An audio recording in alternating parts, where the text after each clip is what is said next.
Welcome back to Breaking Bullying. This week, we are talking self-worth. I'm going to hit that music and get started. This week, we are joined by motivational speaker Charles Smith. Charles, thank you for coming on today. Thank you so much for having me, Mr. Tim. So, Charles, when you were younger, before we get into our topic, you experienced a little bit of bullying yourself. Tell us about that. I sure did. It was me coming right out of middle school. I remember it like it was yesterday. I was on the football team, and we was all excited, for what we was gonna embark on in high school. I had some friends that I already knew and had, position ready in high school because they were athletes and who their dad was and brothers was that did their thing in high school. Then I had other ones who just had everything ready, but I felt like I didn't have nothing ready. I was like, oh man, and I always watch TV and movies. And, when they talk about high school, he was like, I do not want to be that one that just gets bullied. And so you try to avoid that at all costs. And I remember entering in my freshman year, we had two-a-days.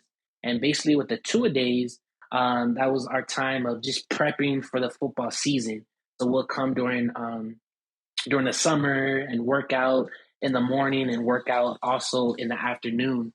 And I remember being in the locker room, and as I was preparing, was going to the weight room. As soon as I got in the weight room, there were these two varsity linemen. I mean, they were huge, probably at the time 6'5", weighing almost 300 pounds each. Wow. And I remember, I guess for them, to feel good about themselves, I don't know what they went through, but they always had to find just that one, to make their prodigy, their bullying prodigy. And they saw something in me, and I think that was their worst mistake. But however, what they would usually do is, they'll talk trash. They'll kind of what's that? When they play around and choke holding you and stuff.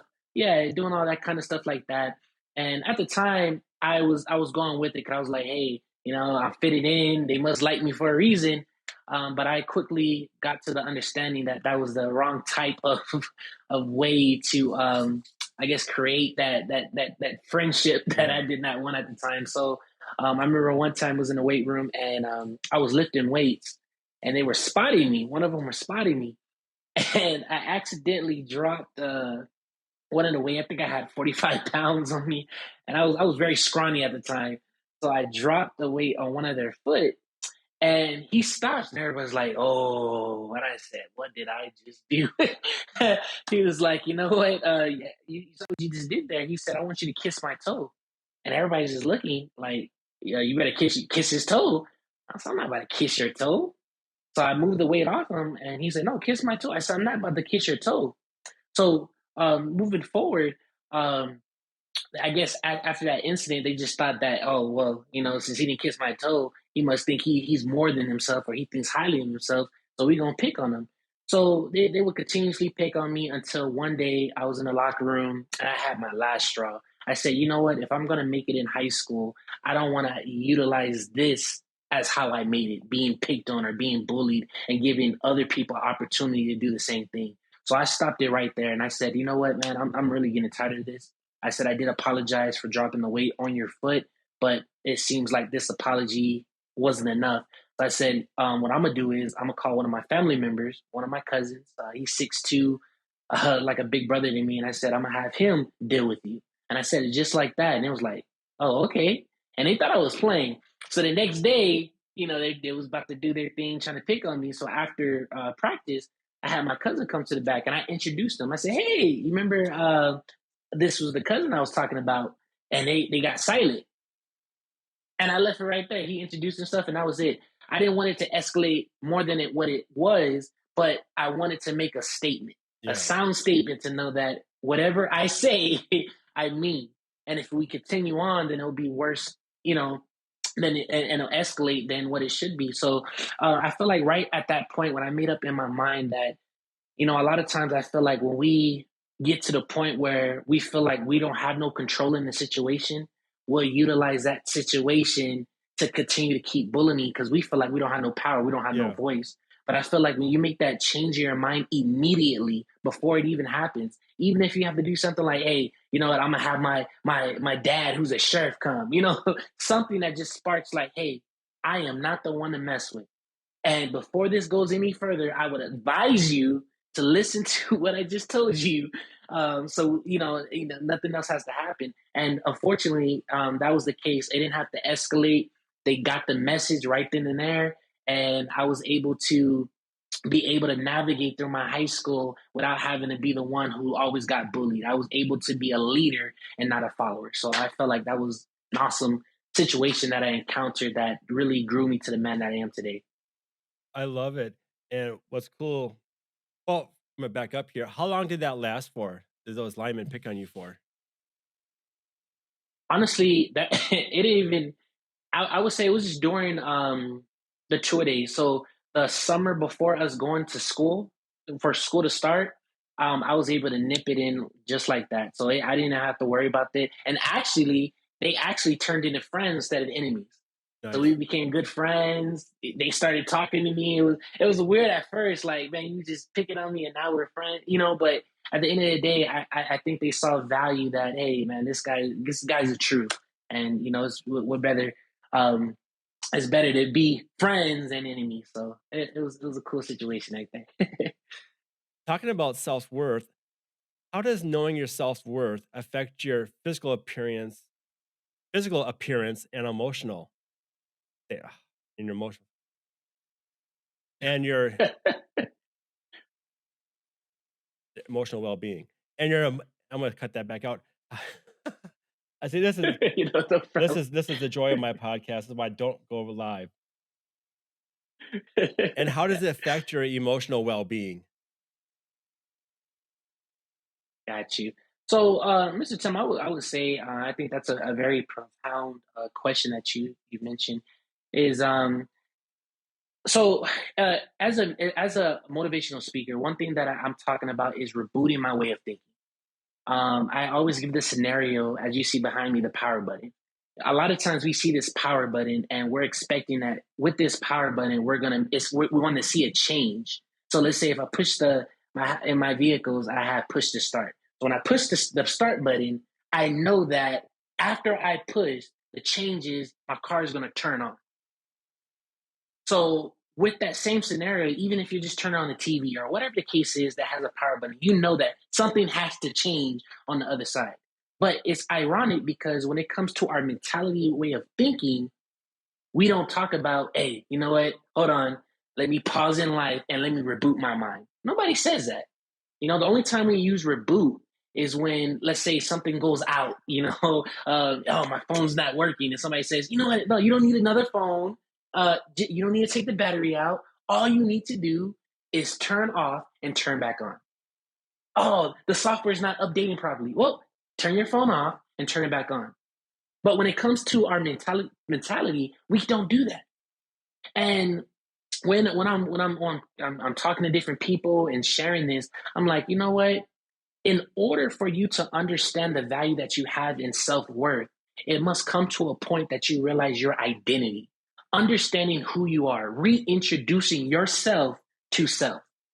And a lot of times we forget to do that because we're so focused on everything else. We're so focused on what we want, making sure everybody else has, and we leave ourselves on the back burner. And then when it comes to taking pursuit in what we want to do, we have a hard time doing, and now we need counseling. Yeah. Now, because we don't know what happened. And when it comes to me, I had to understand quick who I am and whose I am. What makes Charles Smith unique? What makes Charles Smith different? It's like the business. I also have a men clothing store. But if there's other clothing stores in where I live, in the location I live, what makes me stand out? So I have to dissect to see, okay, what is it that people want to see of me? What is it that brings me value?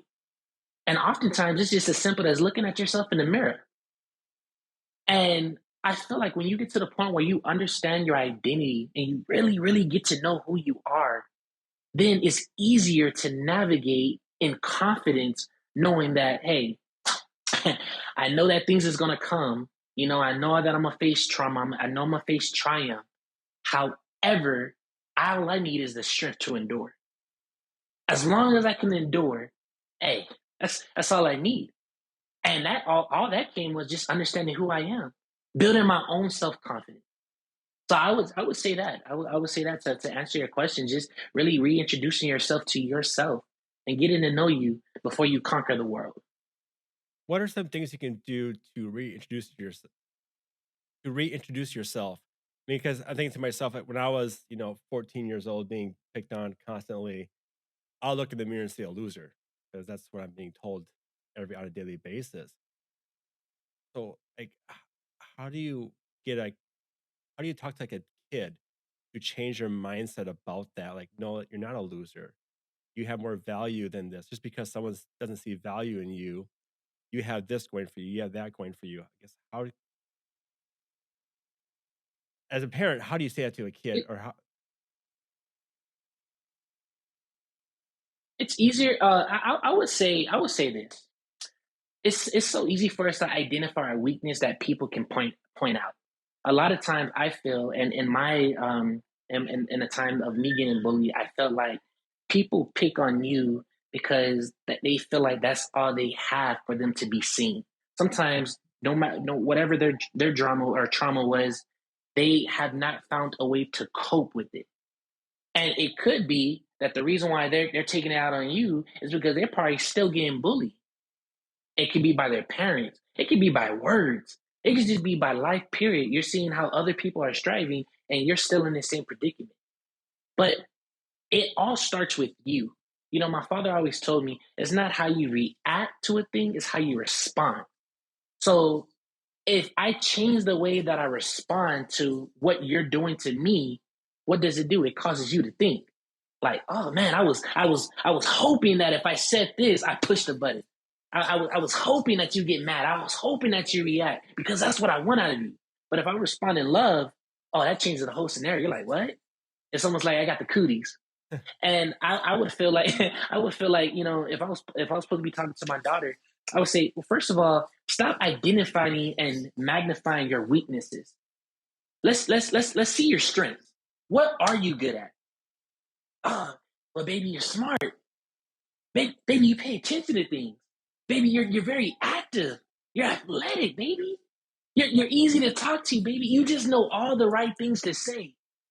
Oh man, yeah. You remember that one time that we was having a issue back then, and he was like, "Dad, you know what? Because I failed at this or I got a bad grade at this, I just feel like I can't go any further." And I said, "You know what? It's not that you can't go any further, but you got to look at that situation again, because a lot of times." We should use that as a challenge for us to be even greater than what we were. Oh my gosh. Use that same scenario, use that same situation to as a ladder for where we're going. I went to a seminar probably a couple months ago in Arizona, and this one gentleman he was telling me his daughter. I like how you said it. He said, I'm not a speaker." He said, "I'm a strategist," and I like how he changed it up. He said, "I'm a strategist." He said, "I want to show you strategies." So he said, his daughter, she was going to school, and when she was going to school, I guess there was certain things that the teacher was asking, and she kept getting the wrong answer. And it almost felt like to her, like, she felt dumb. Like she felt like she was ignorant. She was incompetent of what the teacher was asking. And she felt like, why would the teacher keep picking on me or calling me out every time he asked a question, knowing that I may or may not know the answer? And it was just it was repeatedly every you ask a question, and okay, Susie, I choose you. Okay, what do you think? And she'll give an answer right away. But it was wrong. So, she told her dad, and he was like, "Dad, I just don't understand. I don't like this class. I don't want to go to school. I just want to stay home." So his dad said, "Okay, well, I'm not going to tell you what you want to hear, which is to stay home. I'm not going to do that. What I'm going to do is I want you to look at it and see why you keep answering the wrong, or you keep giving the wrong answer." And she's like, "What?" So she looked deeper, and then she said after class the next day, she said, "You know what, teacher, can I talk to you real quick?"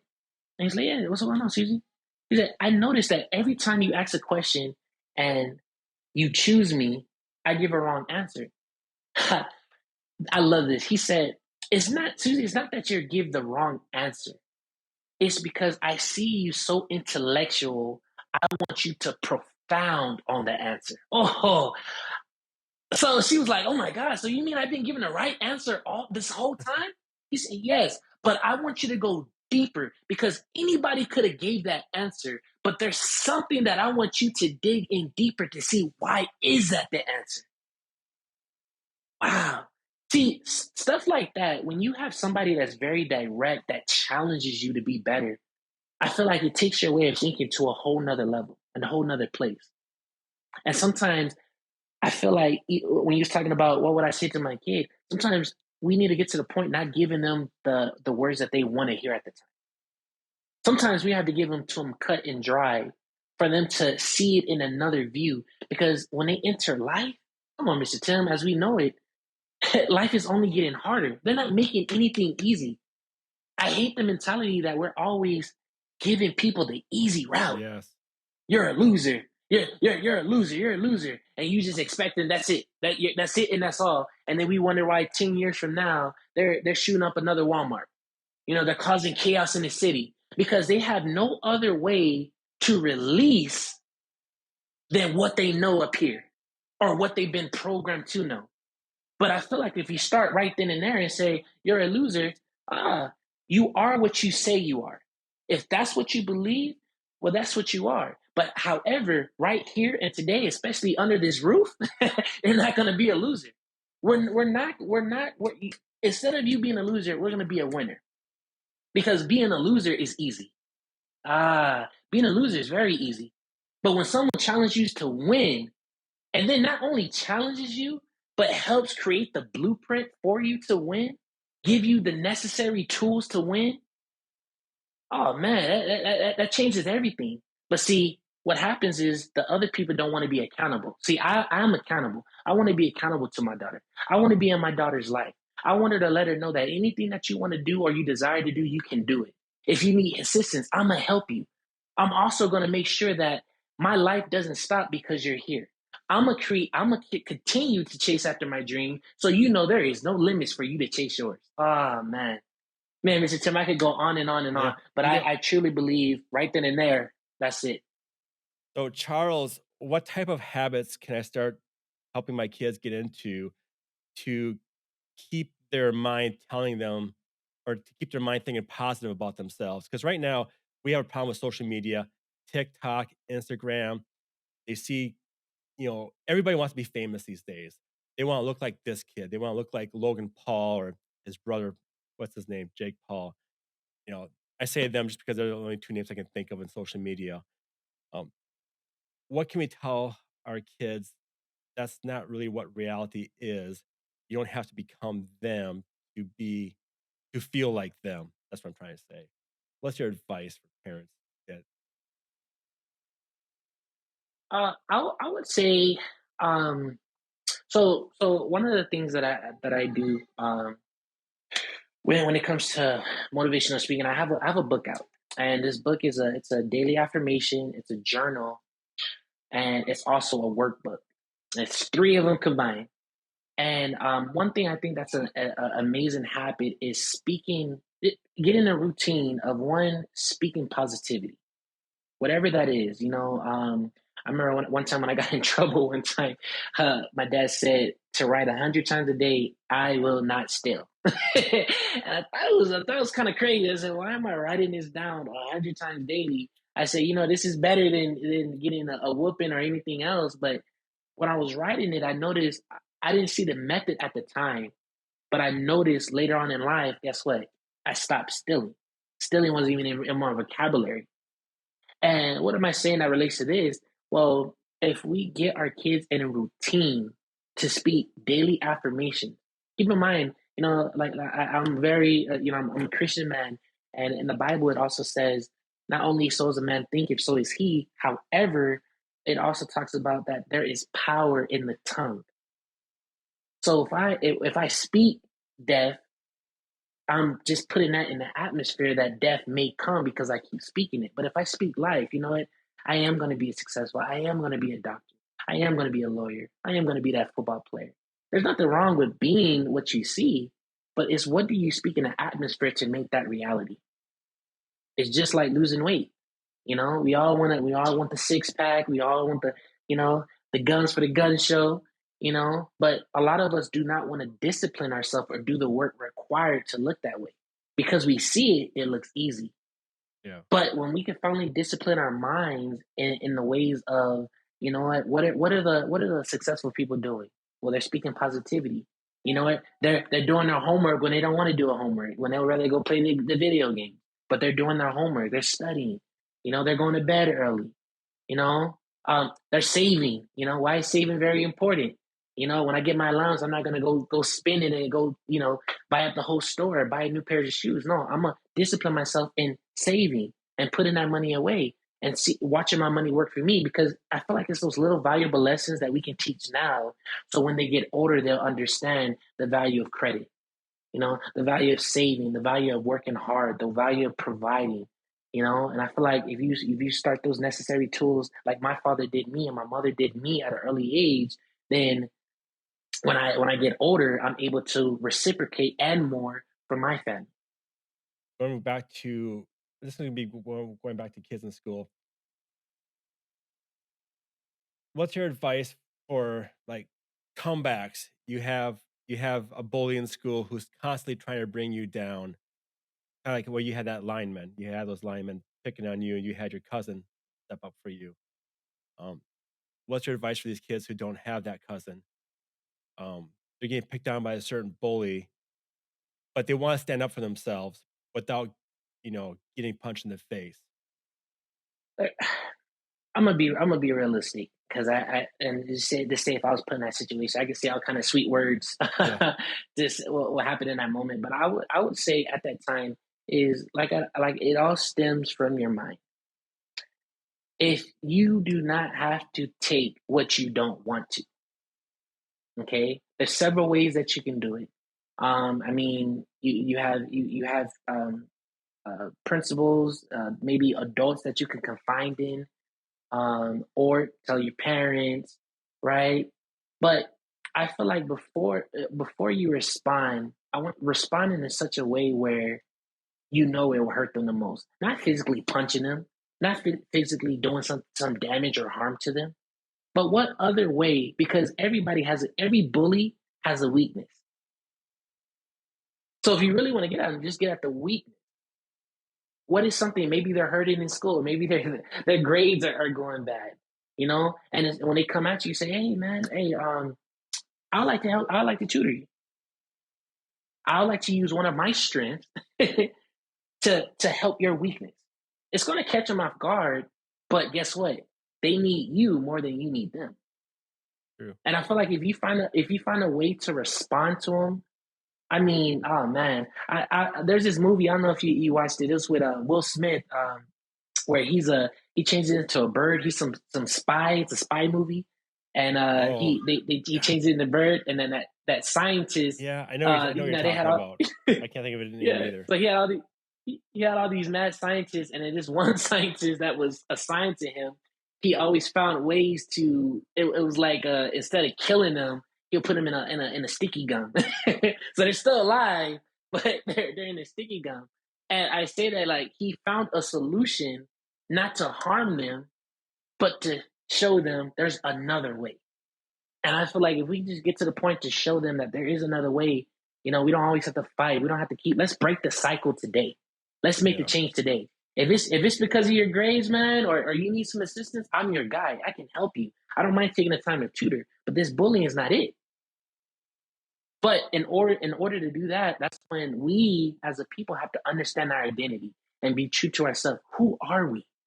Because when we understand who we are, we can be confident in who we are. And we won't have to take the things that don't mean us no good. And if it's bullying, it doesn't mean us no good. However, there is a response to bullying Yeah. rather than what we've been doing. A lot of times you're getting bullied because that person is jealous of you too. and don't let that change who you are. Exactly. Charles, Exactly. thank you so much for coming on my podcast. If people want to find you and learn more about your Reboot program, where can they do that? Awesome. Well, Mr. Tim, you can find me on multiple resources on social media, on Facebook, the Reboot by Gon, Gon, um, on website, on our webpage, www.therebootbygon.com, and also on Instagram, at underscore the reboot by Gon. Awesome. Thank you, Charles. Have a good day. You too, Mr. Tim.